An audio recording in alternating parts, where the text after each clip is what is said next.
Bonjour, je m'appelle Hugues Joubert Ducellier. Ce que je vais vous apprêter à vous expliquer, à vous démontrer est particulièrement grave et met en cause l'IFOP d'une façon très forte. Je vais vous présenter donc un sondage qui a été réalisé en janvier 2022 et vous expliquer comment est-ce que l'IFOP manipule les sondages et certainement d'autres instituts de sondage, les raisons pour lesquelles cette manipulation existe, mais surtout on va commencer à voir ça. Donc déjà, pour vous donner toute information, donc je suis docteur en physique, en sciences physiques de l'Université Bordeaux 1. Et dans ce domaine-là, je fais de la géométrie statistique. Et donc je peux vous dire que quand je lis un rapport de sondage ou de stats, je sais de quoi je parle. Alors venons tout de suite sur ce sondage. Donc ce sondage de l'IFOP qui a été commandé par, on va voir tout ça, par cette société, qui concerne donc l'impact de la non-vaccination dans l'opinion.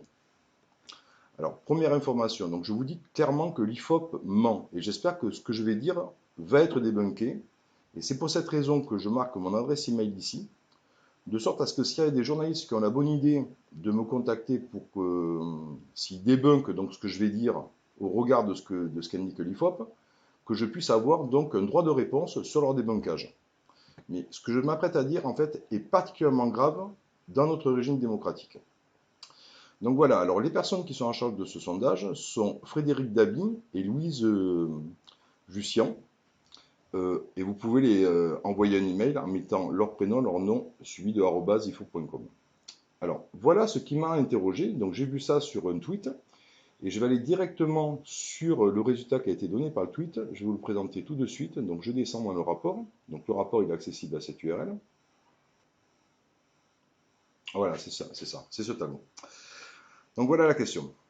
Trouveriez-vous justifié qu'une personne non vaccinée hospitalisée pour une forme grave du Covid-19, en soins intensifs ou en réanimation, soit amenée à régler totalement ou partiellement son séjour à l'hôpital? Voilà, bon, ça c'est la question qui a été posée donc aux personnes qui ont été interrogées. Je crois qu'il y a eu, c'est pas je crois, il y a 1000 personnes qui ont été interrogées. Donc sur ces 1000 personnes interrogées, on arrive au résultat oui à 51%. Donc il y a 51% des Français interrogés qui répondent oui à cette question. Maintenant, on va regarder les chiffres qui sont ici et qui sont des réponses en fonction de la proximité politique. Donc là, on a 52% pour le Parti socialiste, 54% pour les Verts, 74% pour la République en marche, 62% pour les Républicains et 53% pour le Rassemblement national. Le seul qui est inférieur à 51%, tous les autres sont supérieurs à 51%, c'est la France insoumise avec 25%. Alors, tout de suite, on va remarquer quelque chose, c'est que pour qu'on arrive à 51%, il faut qu'il y ait donc qu'il y ait quelques cas de 25% qui soient dedans, de sorte à ce qu'en fin de compte, ce soit inférieur, dans la mesure où tous les autres sont supérieurs à 51. Maintenant, on va voir comment est-ce qu'ils font pour classer la proximité politique. Alors, on l'a sur le tableau précédent qui est ici. On a donc France Insoumise ici, Parti Socialiste, Écologie, Majorité Présidentielle, Droite et Droite Radicale. Donc on voit que c'est la droite radicale, le Rassemblement national. Donc dans la droite radicale, on connaît les personnages. Je ne vais pas les énoncer ici, ce n'est pas mon propos. Et on a aussi les personnes qui sont sans sympathie partisane. Donc parmi elles, en fait, voilà ce qu'on retrouve. On retrouve 46%, 47, et regardez le Front National, les 47%, droite radicale 46, 59 pour les Républicains, etc. Et pour la France Insoumise, 36. Donc on peut voir que les personnes qui sont sympathisantes, en fait, sont, on va dire, du côté des autres, donc supérieures, en l'occurrence par rapport à ce tableau, à la barrière des 51. Alors maintenant, voilà l'analyse que je vais faire. C'est très simple. Je prends ce tableau, qui est ici, et je vais reporter que cette ligne. Je reporte cette ligne ici. Donc j'ai 51, 25, 52, 54, 74, 62, 53. C'est exactement la ligne que l'on a ici. Donc les noms, en fait, c'est la soustraction de ça par rapport à ça. Et puis ce que je vais faire, c'est que je vais reconstruire le oui avec autre chose qui arrive de l'IFOP, qui est ceci. Alors peut-être que ça a changé depuis que j'ai préparé l'élément. Donc qui est le sondage sur lequel vous pouvez accéder ici, il y a marqué présidentielle 2022, et ça, c'est en temps réel. Donc ici, on a Emmanuel Macron qui est à 27, Le Pen à 17, Pécresse à 16, etc., etc. Donc vous allez voir comment je fais.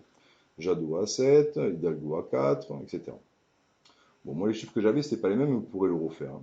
C'est très facile à faire.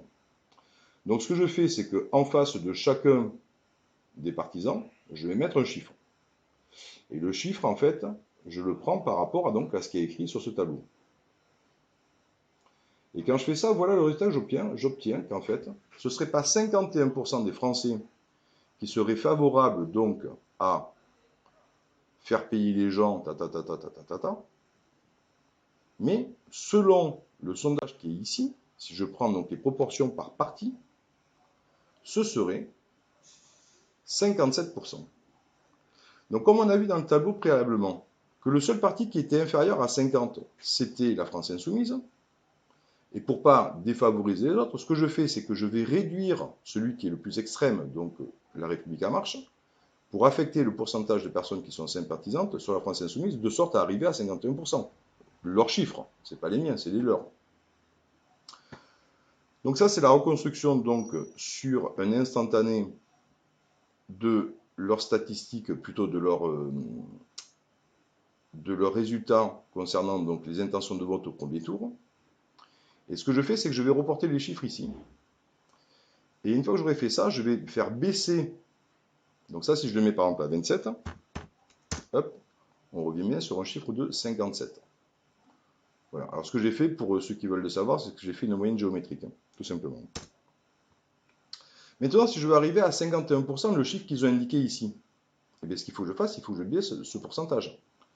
Donc si je le baisse par exemple à 20, je suis à 53. Si je le baisse à 17, je suis à 52. Voilà. Si je baisse à 13, je suis à 50. C'est 51, donc je remonte. Je mets à 14. À 14, je suis à 50. À 15, je suis à 51. À 16, je suis aussi à 51, parce que c'est les règles d'arrondi. Bon, peu importe. Et ce que ça représente, c'est ça. Regardez bien ce chiffre-là, qui est ici. Ça veut dire que pour que j'atteigne 51% de personnes qui sont favorables donc à faire payer les personnes qui ont le Covid en cas d'hospitalisation ou de réa leurs actes médicaux à l'hôpital, eh bien, il faudrait qu'il y ait 23,5% de personnes qui votent la France insoumise.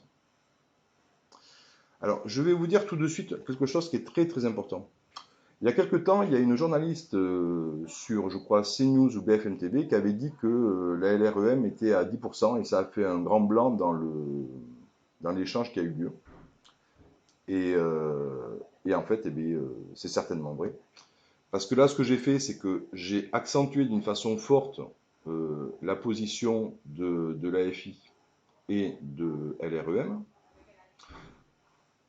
en faisant l'hypothèse que donc les sans opinion sont à peu près à 50-50, et encore, ils ne sont pas à 50-50 parce qu'on l'a vu, en fait, ici dans le sondage, les sans opinion sont plutôt favorables, en fait, à tout le bloc hors FI.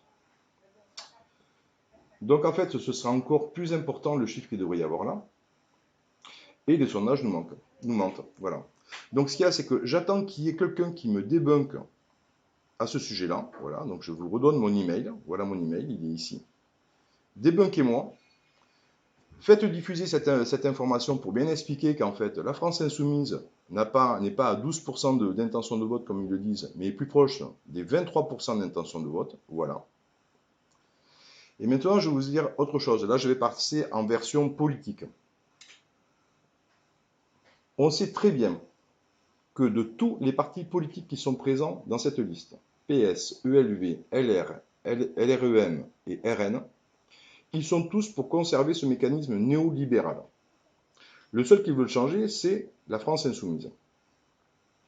Et en fait, ce qui se passe, c'est qu'à l'heure actuelle, M. Mélenchon ne peut pas se présenter parce qu'il n'a pas les 500 signatures des grands électeurs. Donc je parle aux grands électeurs. Le fait de ne pas parrainer Jean-Luc Mélenchon, c'est écarter d'office une voix qui potentiellement est choisie à l'heure actuelle par au minimum 23,5% des gens. Donc dire que l'on serait dans une démocratie alors même que vous subissez des pressions des présidents de région ou des présidents de conseils départementaux, de conseillers généraux, qui potentiellement n'iraient pas financer telle ou telle activité sportive ou association dans votre mairie ou l'installation de luminaires à LED et solaires. Et une gabegie totale et un manque total de respect de ce qu'est une démocratie. Ce n'est pas un soutien qu'on demande. Ce n'est pas un soutien qui est demandé par Jean-Luc Mélenchon. Ce n'est pas un soutien qui est demandé par la HIFI. C'est un principe démocratique, de sorte à ce qu'en fin de compte, chaque électeur ait le droit de s'exprimer en fonction de l'opinion la plus proche qui est la sienne. Et là, en l'occurrence, sur ce que je viens de démontrer, c'est 23,5%. Donc déjà, il y a 5 ans, les sondages relatifs à la France insoumise étaient sous-estimés d'une façon monumentale. Ils le sont encore aujourd'hui. Il faut que toutes les voix puissent être entendues. On ne peut pas écarter 23,5% d'un corps électoral sous des prétextes fallacieux. Je demande encore une fois à ce que les chiffres de l'IFOP concernant ce sondage soient débunkés par des journalistes et aux deux rapporteurs de ce sondage de donner des chiffres plus précis et d'expliquer comment est-ce qu'on peut obtenir donc 9% sur un sondage présidentiel quand il faudrait 23,5% pour simplement, et dans la situation la plus défavorable, avoir 23,3% pour qu'on ait 51% des personnes qui soient favorables avec la question qui a été posée. Donc ça veut dire que la France insoumise, elle n'est certainement pas à 9%, elle n'est pas non plus à 12%, et elle est certainement de l'ordre de 23, 24, je ne sais pas précisément, je ne peux pas savoir, parce qu'on nous ment.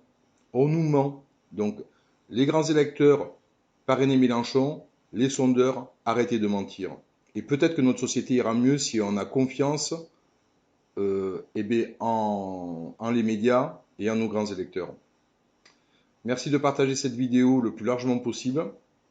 Et je vous remercie pour l'attention que vous avez portée à cette démonstration. Au revoir.